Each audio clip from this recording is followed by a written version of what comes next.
Welcome to a place where hearts unwind, infinite threads that gently bind, love and compassion in every line. Together we rise through space and time.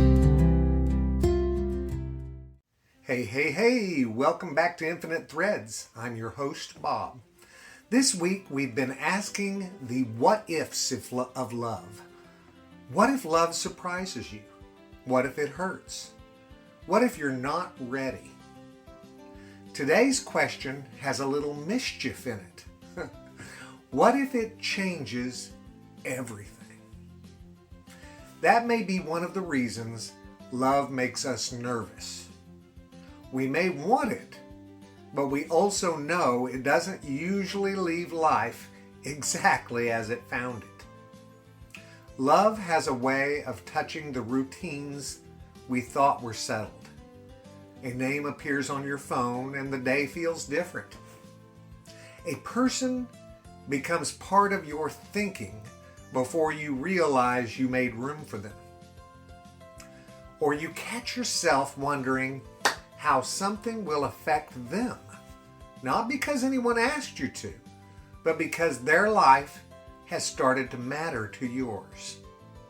That is how love often begins its rearranging. Not with thunder, more like a breeze slipping through a window that has been closed too long. At first, the change may seem small.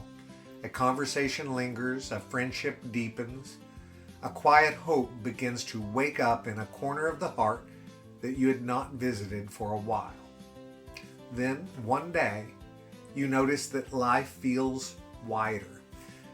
And guys, that can be beautiful, but it can also be unsettling. Most of us like some control over the shape of our days. We know our habits, we know our defenses, we know the safest places to stand. Love tends to ask us to move.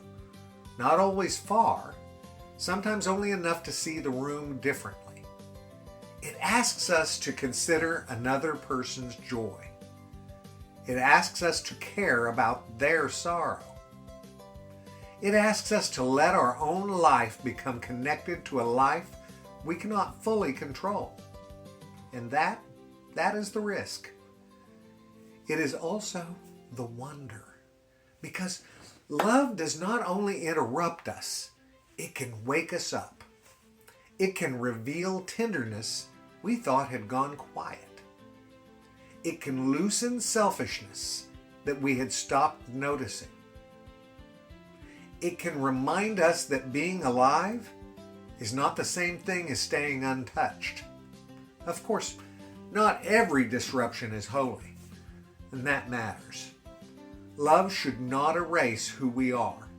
It should not make us smaller, quieter, or afraid to tell the truth.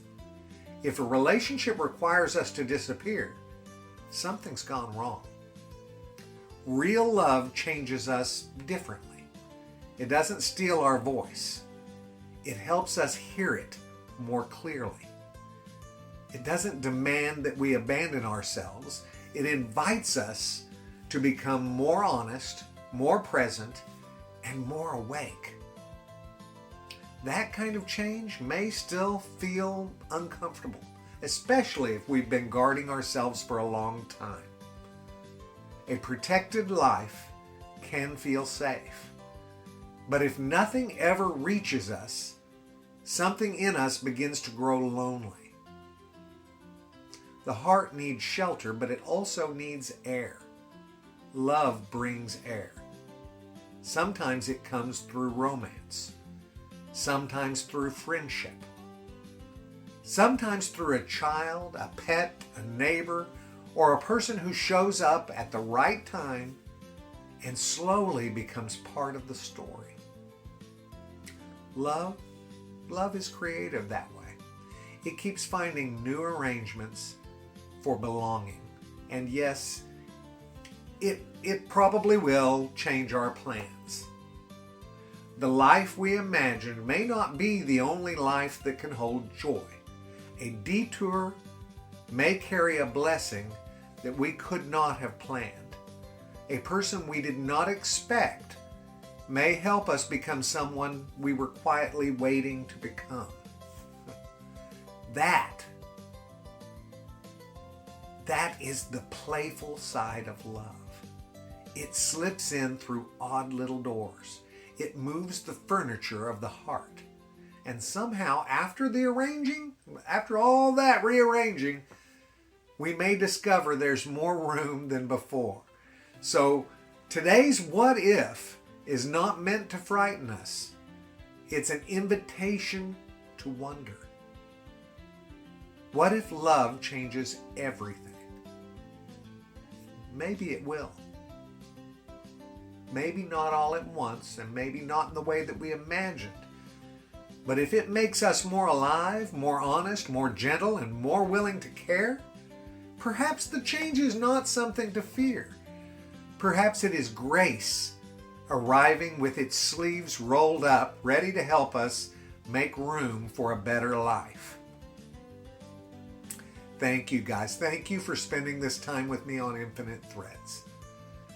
Love may change the shape of the story, but sometimes that's how the story finds its heart.